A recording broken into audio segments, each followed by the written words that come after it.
Jimmy, why the heck were you in New Zealand? Jimmy, did you make it? I think I made it, guys. You made it.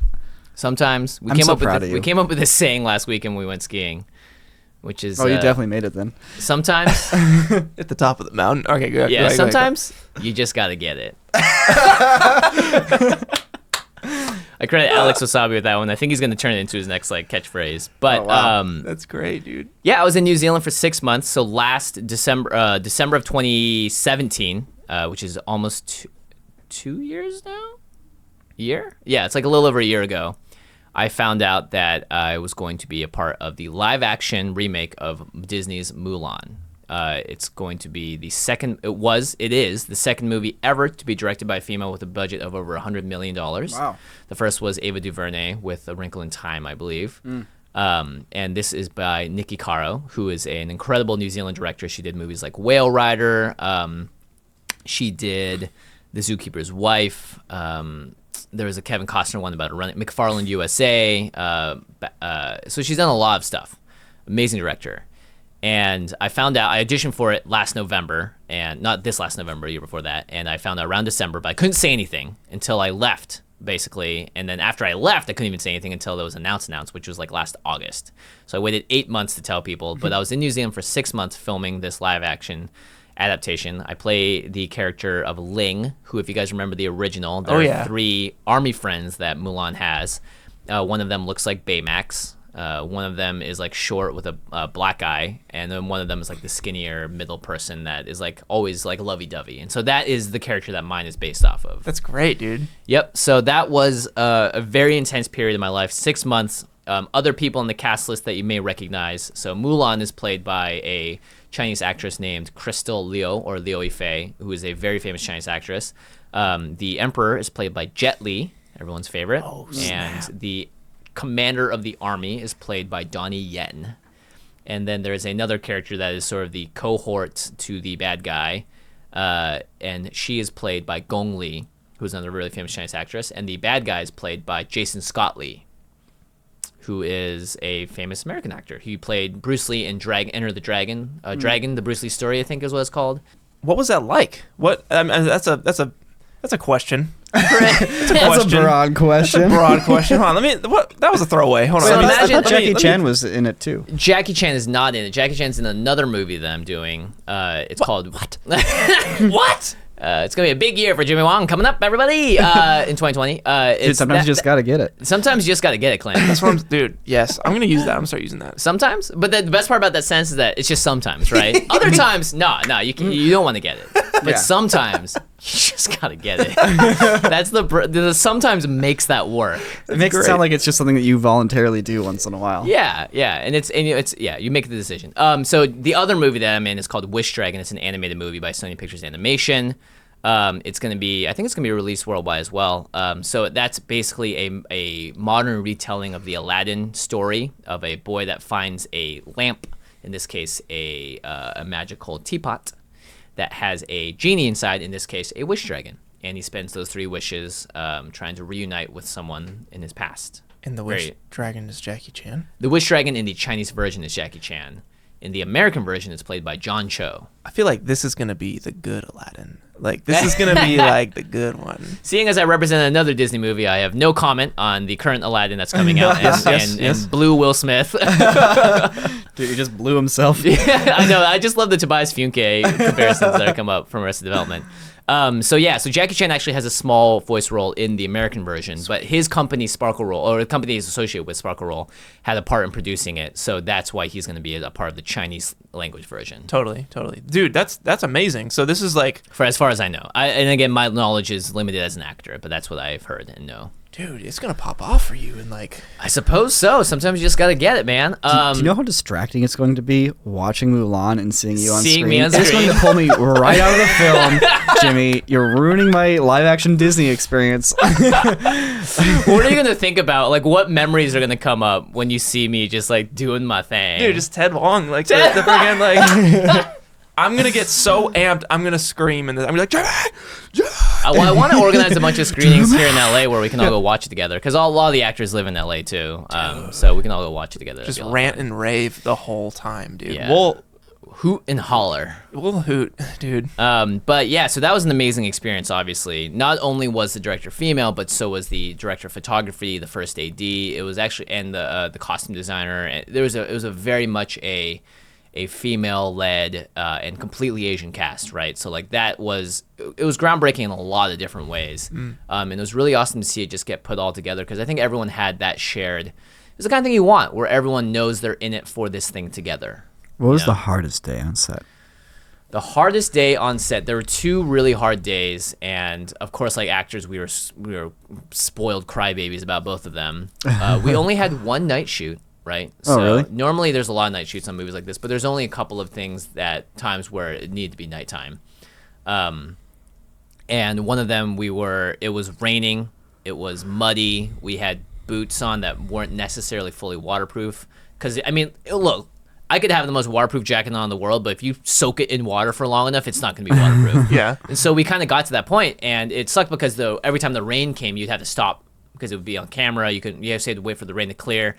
As soon as it did, it's like, all right, everyone, you and 300 other extras, or background talent that are soldiers and stuff, everyone shuffle out and get ready to do the scene. Oh, rain's coming down, crap, shuffle back. So like that's tough as an actor and tough as a crew member too. Of course, as actors, we were like, my feet are wet and cold. And it's just like, yeah, how about the other 500 people that have been saying this up for 6 hours, Jimmy? How do you think they feel, huh? But,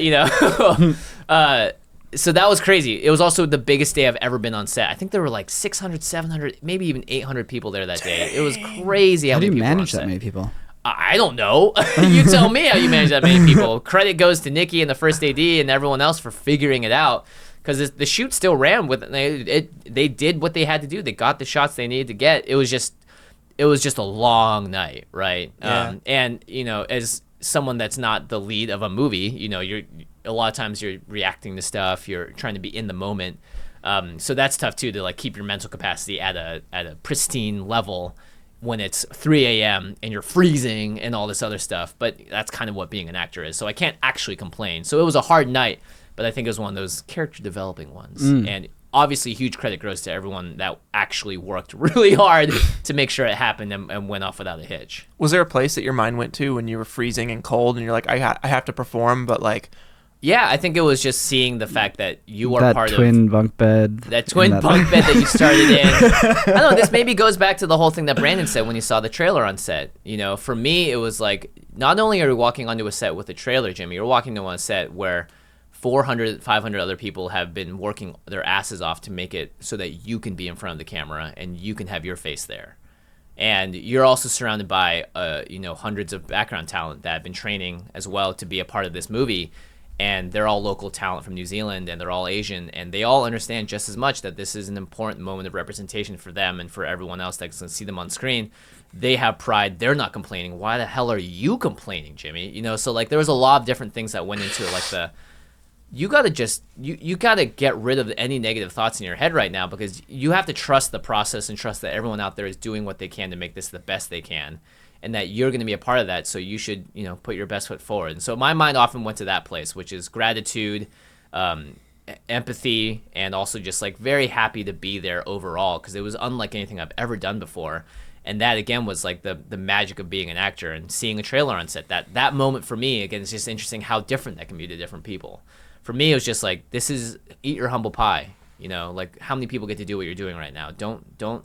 It sucks. You may feel gross. You may get a cold after this. You may be cold. You may be complaining, but it's the ride. That's what you signed up for, kiddo. Like that's what you think. That's Leonardo what you signed up for, kiddo. You think Leonardo DiCaprio was complaining when he got mauled by a bear and had to crawl through the tundras? No, Not Leo. Not Leo.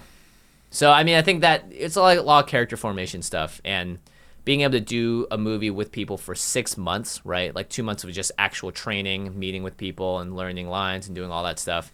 And the other 4 months were going into straight production. It was honestly like going into war together. And it felt that way because we were being trained as soldiers for a war, and that's what the movie's about. So you did martial arts training, you did horse training, archery? Yeah, we did all sorts of training. I can now proudly say that I could ride the hell out of a horse. Dang, dude. No saddle? No saddle? No, I want a saddle. Are you kidding me, bro? I'm not going to bareback that thing. That sounds nuts. I can ride the hell out of a horse. I'm in the best shape of my life. And, like, those are the things that, like, how could I not be absurdly grateful to the people that helped make that a possibility? And throughout the process, I'm seeing my culture, what my parents grew up in, the world they grew up in, represented in across every single aspect, from the production design to the costumes to the wardrobe. That's the same as costumes, to the set design, to the weapons, to every single part of it. Was they had done their research, and they did so much research into making this historically accurate and also something that represented the culture that they were doing. Because, like, think about it. Nikki Caro is a white woman, and Mandy Walker as the DB is a white woman directing a movie about China, right? Like, there are so many times where you could be like, that's not going to go well. But they took the care and time to make sure that it was fully 100% representative of what they're trying to do and paying respects, as well as breaking new boundaries. So that, for me, was like a really surreal moment to see someone else reaching out like that and really putting their best foot forward. No one's doing it just for a paycheck, right? They're doing it because they want to take pride in the work that they're doing. And as someone that creates stuff and friends with people that create stuff, that's like the best thing you could ask for. So when you've worked with people, like, I don't know if you had any scenes with, like, Jet Li, for example. I'm assuming you had some scenes with Donnie Yen, considering you're playing a soldier. Yes, I think you can safely assume that. I won't say yes or no, but you can safely assume that as a soldier in the Army and as the commander of the Army, there are probably scenes where we are close by or near each other. And I'm also going to guess, as playing one of Mulan's friends, you probably have scenes with the lead actress of the piece as well. Correct. Having worked with these people that previously to this point were people that you've only seen on the silver screen, these larger-than-life characters. Yeah. Has it humanized them in a way? Like, do you see them as regular people, or do you see them as these, like, level 20 charismatic bards?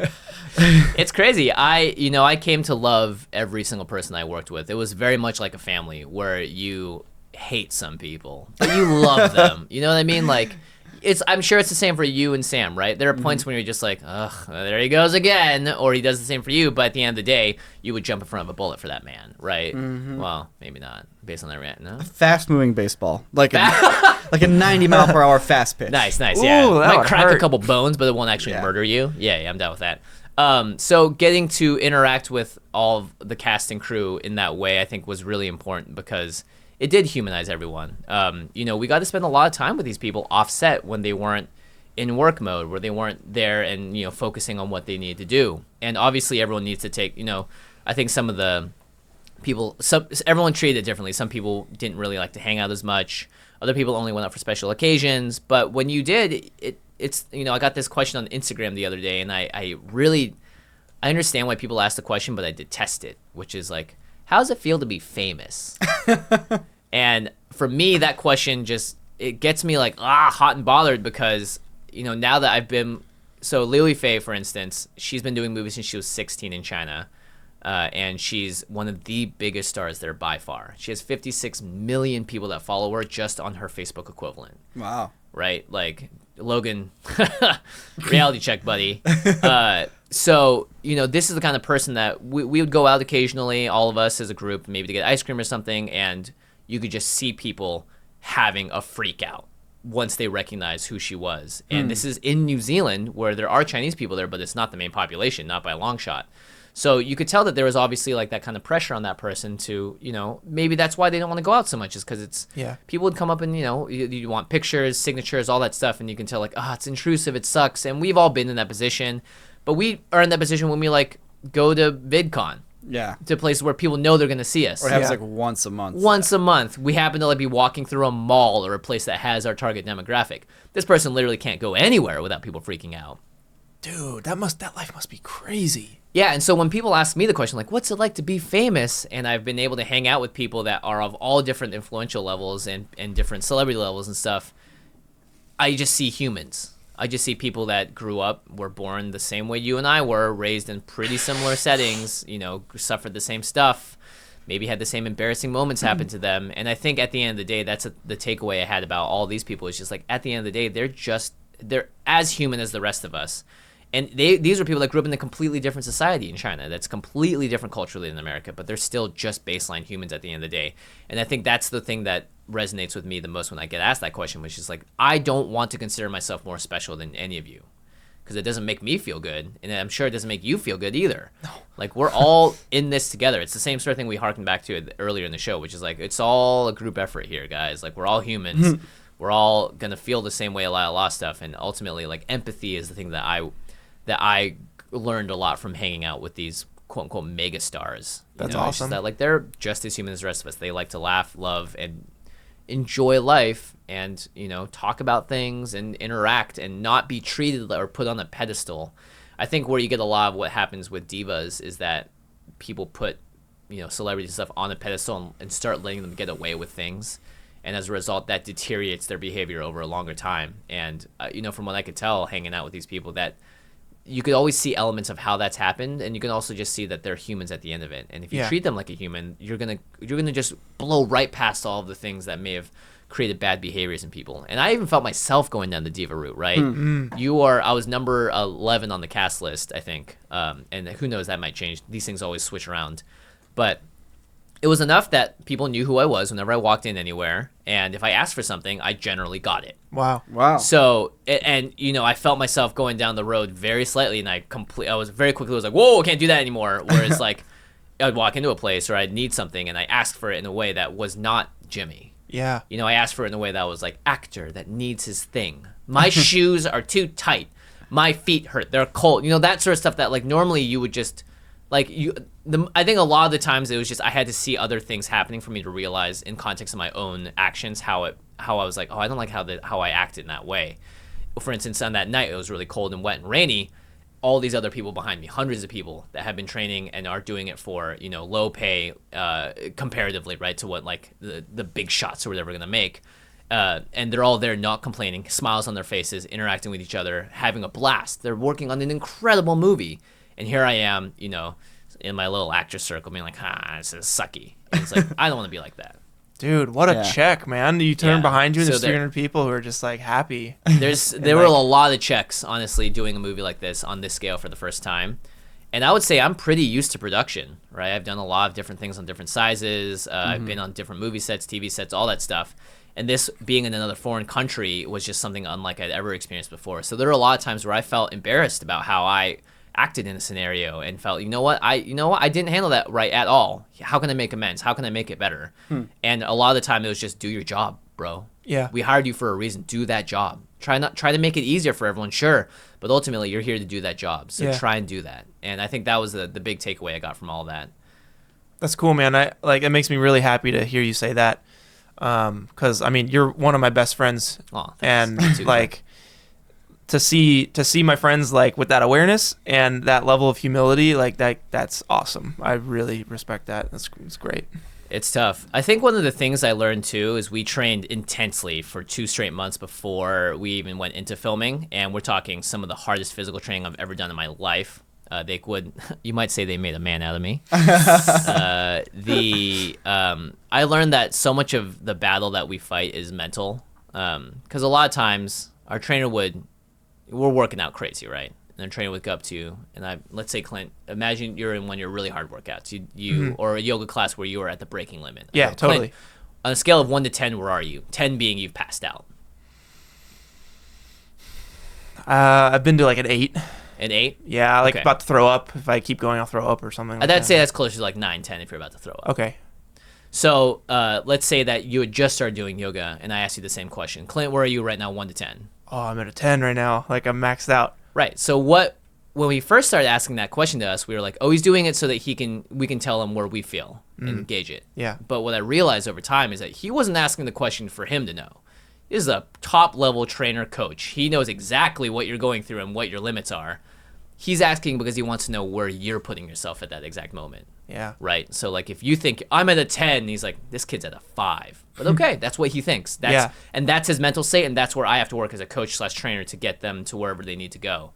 I learned a lot through that training, which is just like you are the person that is truly in control of yourself if you in situations like that, right? Like your brain could push you to not do anything and to stop and quit, or it could be the thing that drives you to completely blow whatever you're doing out of the water and put your absolute best foot forward. And that if you wanted to bring yourself to a 9 or a 10, you could. What is holding you back from doing it? It's often yourself. So that was like one of the big takeaways I learned from that. And I think that applied to the more I trained, the better I got at realizing that I was either acting out of line or being inconsiderate or being, a diva in whatever aspect. A lot of that training helped me realize that. And that honestly, like if you put your mind to something, you can accomplish it. And it's like sounds so cheesy to say, like the corniest thing in the world. But it's like one of those things that unless you really took your, like, I found myself at the absolute breaking point of my spirit and body multiple times, and I found out that I could push myself past that.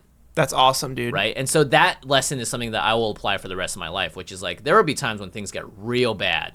And this is why I particularly empathize with people that have like depression or anxiety, because I'm saying all this stuff. If you put your mind to it, you can accomplish it. Whereas there are a lot of people out there where like, I have an actual chemical imbalance in my brain where that is not possible sometimes. So that makes me really empathize with people with those kind of like mental issues, health issues.